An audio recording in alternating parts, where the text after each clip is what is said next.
Jeg har taget noget køkkenrulle her, og der har vi puttet det her ned i.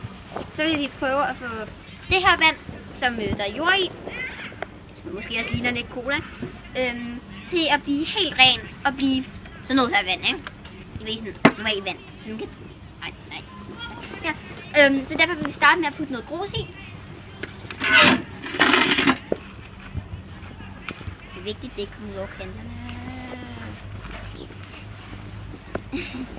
Og så vil vi putte noget... Vi skal lige stampe lidt med fingrene her. Måske lidt mere grus, faktisk. Vi har prikket huller i bunden, så vandet kan sive ud. Og så vil vi putte noget sand i. Sådan, ja, lidt mere. Det er meget. Så stamper vi det med fingrene. Og så vil vi hælde noget vand i, som er rystet. Det er faktisk også sådan her, det gør i naturen. Det der grundvand ligesom, ikke? Gennem.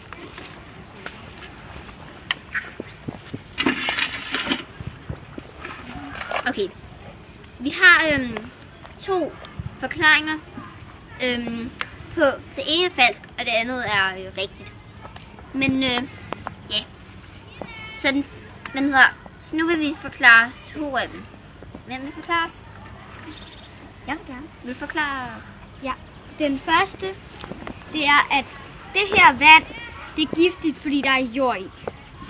Men når det så kommer herned og bliver renset af sandet, så lige meget hvor beskidt det ser ud, så kan man faktisk godt drikke det.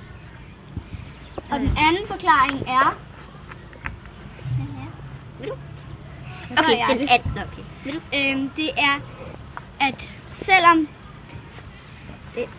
bakterierne bliver ikke slået ihjel af det her sand, så det er giftigt, det her vand.